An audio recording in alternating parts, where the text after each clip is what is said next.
안녕하세요. 5월 13일 금요일 오늘의 본문 말씀은 에스더서 6장 1절부터 44절의 말씀입니다. 지금까지 저희가 에스더서를 나눠오고 있으니까 아마 여기서 큐티를 듣고 계신 분들은 에스더서의 배경을 어느 정도 알고 있을 거라고 생각이 됩니다. 이스라엘 사람들이 전쟁에서 패배하고 나라가 멸망해서 포로로 끌려갔다가 그 지역에서 일어난 사건을 다루고 있는 것이 이 에스더서 말씀이잖아요. 그런데 재밌는 것은 이 이스라엘 사람들뿐만 아니라 그 주변에 있는 국가들도 계속해서 멸망하고 새로 생겨나고 이런 격동의 시기였거든요. 그러니까 우리나라 이 사극 같은 데서도 그런 거 많이 보실 텐데 왕들이 새로 드러나고 망하고 또 나라가 새로 등장하고 이런 시기를 보면 굉장히 여러 가지 이해관계, 정치적인 관계들, 모략들, 술수들 이런 게 등장하면서 드라마가 되게 재밌게 흘러가잖아요. 그런데 이거는 드라마뿐만 아니라 현실에서도 정말 드라마 같은 일들이 이 현실 역사 가운데서 계속 등장을 하는데요. 오늘 이 본문 말씀 6장이 그런 드라마틱한 순간인 것 같습니다. 이제 오늘 6장을 보시면 이 전쟁포로 민족이었던 유대 민족 중에서도 이 에스더라는 사람이 등장을 하잖아요. 그런데 이 사람은 그냥 이쁜 사람이 아니라 드라마나 어떤 사극의 여주인공처럼 굉장히 이쁜 미인이었던 사람이었던 것 같습니다. 그래서 페르시아 왕의 눈에 들어서 이제 왕후가 되는 사람인데요. 그냥 미인이 아니었죠. 그 전에 왕후였던 이 와스디라는 왕후가 굉장히 이 미모적으로도 출중했던 사람인데 왕의 말을 어겨서 물러나게 되고 그 자리를 대신할 사람을 찾기 위해서 전국에서 아주 예쁘다는 사람들만 모은 그런 자리에서 1등을 한 사람이 바로 이 에스더였습니다. 이 에스더 집안의 배경을 보시면요. 그 당시에 아무리 좀 편해졌다 하더라도 이 유대민족은 전쟁 포로였잖아요. 그러니까 사람들이 볼 때 그렇게 흠모할 만한 그런 배경이나 상황을 가지고 있던 사람은 아니었습니다. 그런데 이런 학벌, 배경, 이런 재능, 그 에스더가 가지고 있던 재능, 이런 것들을 다 버리고서라도 이 에스더는 왕후가 되거든요. 1등, 미모로만 해서 1등이 됐던 사람이거든요. 그러니까 사람들이 볼 때 얼마나 예뻤던 사람이겠어요. 근데 중요한 건 에스더는 그래도 이 얼굴이라도 주변 사람들이 볼 때 굉장히 예뻤던 사람인데 에스더의 가족이었던 사람들은 정말 사람들이 볼 때는 하나도 흠모할 게 없었던 사람들이었습니다. 이게 굉장히 큰 문제가 돼서 에스더서의 여러 가지 갈등들을 이끌어가는 상황의 중심에 놓이게 되는데요. 심지어 이 에스더를 키웠던, 양딸로 키웠던 사람이 이제 사촌오빠 모르드게였는데 이 모르드게는 그 당시에 2인자였던 하만이라는 사람과 계속 적대적인 관계 속에 놓여져 있었습니다. 이 하만이 2인자가 될 때 왕이 명령을 하거든요. 모든 신하들과 귀족들 앞에서 이 하만에게 절을 해라. 이렇게 하만의 위치를 세워주는 명령을 내리는데 그때 모르드게는 절을 하지 않았습니다. 아예 무릎도 꿇지 않았어요. 그러니까 하만이 자존심이 너무 상해서 이런 이야기를 합니다. 이제 3장에 이런 이야기가 나오는데 3장 5절에서 6절입니다. 하만은 모르드게가 자기에게 절하지도 않고 무릎을 꿇지도 않는 것을 보고 크게 화가 났다. 그는 모르드게가 유다인인 것을 알고는 모르드게만 죽이는 것으로는 충분치 않다고 생각하여 아하수에르 왕국에 있는 모든 유다인 곧 모르드게의 민족을 다 죽여 없앨 방법을 찾았습니다. 얼마나 화가 났는지 이 개인한테 화풀이라는 것에서 끝나는 게 아니라 이 모르드게의 민족 전체를 죽이겠다라고 이야기를 하잖아요. 실제로 하만은 그럴 만한 능력이 있었고 그럴 만한 성품을 가졌던 사람입니다. 마음만 먹고 왕의 명령만 떨어지면 이 유다 민족들을 다 죽일 수 있는 위치와 그럴 만한 능력이 있었던 사람이었거든요. 그런데 이 모든 상황과 배경을 이 모르드게라는 사람이 뒤집어 엎어버립니다. 이 왕이 암살당할 뻔했던 것을 어떻게 알고 나서 이 에스더와 함께 왕을 구해줬거든요.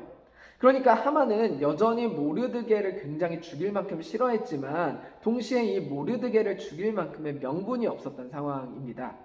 그러다가 이제 오늘의 본문 말씀의 내용들이 등장을 하는 거죠. 에스더가 이제 파티를 여는데요. 왕과 하만을 초대합니다.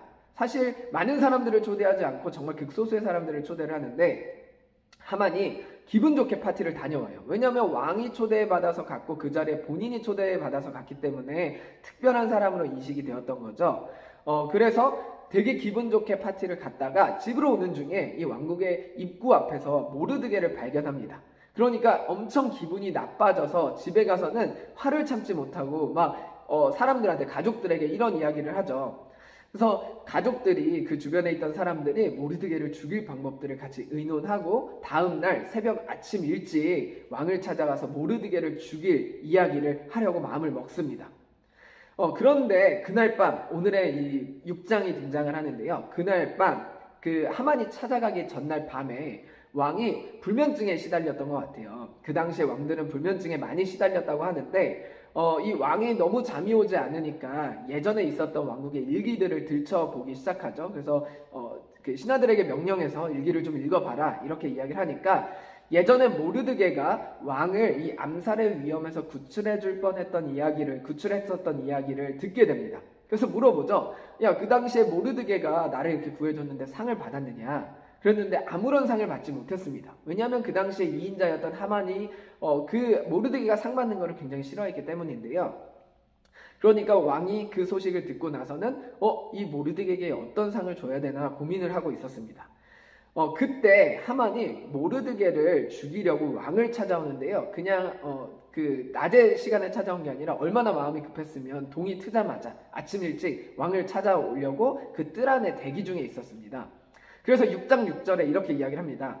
하만이 들어오자 왕이 그에게 물었습니다. 내가 크게 높여주고 싶은 사람이 있는데 그 사람에게 어떻게 해주면 좋겠소? 이 하만은 속으로 왕이 높여주고 싶은 사람이 나 말고 또 누가 있을까라고 생각하여 이렇게 대답했습니다. 왕은 모르드게에게 어떤 상을 줄까를 고민하면서 질문을 던졌는데 하만은 자기에게 상을 줄 것 같다고 착각을 해서 이렇게 이야기를 하죠. 자기가 받고 싶은 선물들과 자기가 받고 싶은 것들을 다 이야기합니다. 왕이 입던 옷, 왕이 타던 말, 그리고 그 말, 왕이 타던 말이 쓰고 있던 왕관, 이것들을 달라고 하죠. 근데 그것뿐만 아니라 그 선물을 주는 방식도 굉장히 자기를 드러낼 수 있는 방법이었는데요. 그 왕이 가장 신뢰하는 높은 사람이 직접 이 선물을 가지고 가서 선물도 줄 뿐만 아니라 그 모든 것을 다 타고, 말을 타고 왕이 입었던 옷도 입고 백성들 앞에서, 모든 사람들이 보는 앞에서 퍼레이드를 하고 싶다 이렇게 이야기를 하죠. 이게 무슨 말일까요? 결국 하만은 이 나라에서 왕 다음이 나다. 내가 왕 다음에 2인자다. 내가 이만큼 존경받고 왕에게 신뢰받고 있는 사람이다를 모든 사람들 앞에서 공표하고 싶어 했던 사람입니다. 결국 하만은 이 나라에서 왕 다음이 나다. 그러니까 누구도 나한테 까불지 마라. 이런 것들을 으스대고 싶었던 거죠. 그때 왕이 이렇게 이야기를 합니다. 너는 네가 말한 대로 직접 가서 모르드게에게 이 모든 선물을 주고 백성들 앞에서 이 퍼레이드를 해줘라. 모르드게가 탄 말 앞에서 하만 네가 직접 소리치면서 모르드게를 높여줘라. 칭찬해줘라. 이 하만 입장에서 얼마나 화가 나고 짜증났을까요? 하만이 아침 일찍 왕을 찾아갔던 이유는 모르드게를 죽이고 싶어서였습니다. 그런데 오히려 자기 자존심을 짓밟아버린 그 모르드게에게 자기가 받고 싶었던 선물, 선물을 받고 싶었던 그 방법 그대로를 모르드게에게 자기가 직접 해줘야 되는 상황이 벌어진 겁니다. 이제 오늘 본문 말씀을 상상하면서 읽어보시면 사극에서 이 원수 관계였던 사람이 막 얼굴이 빨개져가지고 집에 들어가서 온 집안의 물건을 막 집어던지면서 화를 내는, 막 분노에 못 이겨가지고 막 사람들한테 화를 내는 그런 장면들이 떠오르지 않으시나요? 하만이 딱 그런 상황이었고 실제로 하만은 집에 들어가서 그런 비슷한 행동을 보이기 시작합니다.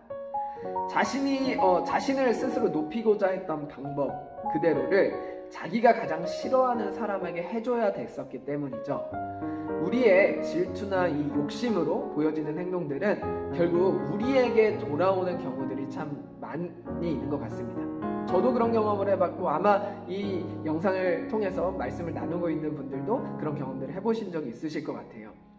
그럼에도 불구하고 그런 우리가 창피한 경험을 해봤음에도 불구하고 우리는 여전히 욕심이나 질투에 눈이 멀어서 우리가 행동할 때가 있는 것 같습니다. 지난 이 역사의 기록들이나 혹은 성경이 말하고자 하는 그런 성경의 기록들을 보면 이 욕심으로 인해서 하나님께서 얼마나 싫어하셨고 그 폭력적인 방법이 그 사람에게 어떻게 돌아가는지가 계속해서 등장을 하는데요. 하나님의 역사는 자랑할 것 없는 사람들을 통해서, 연약한 자들을 통해서, 악을 선으로 이기는 방식을 통해서 하나님께서 역사하시는 것들을 저희는 성경을 통해서 발견하곤 합니다. 우리도 이 하만 같은 모습이 보일 때가 많잖아요. 그럼에도 불구하고 우리의 이 연약한 모습을 통해서 하나님 앞에 솔직하게 나아갈 때 하나님께서 그 악한 것들을, 미련한 것들을 선으로 바꾸신다고 생각이 되어지는데요. 오늘 말씀을 통해서 우리에게 연약한 부분이 보인다면 그것을 선하게 바꾸어 가실 하나님을 기대하시면서 오늘 하루 동안에도 하나님을 발견하고 만나는 그런 복된 시간이 되셨으면 좋겠습니다. 감사합니다.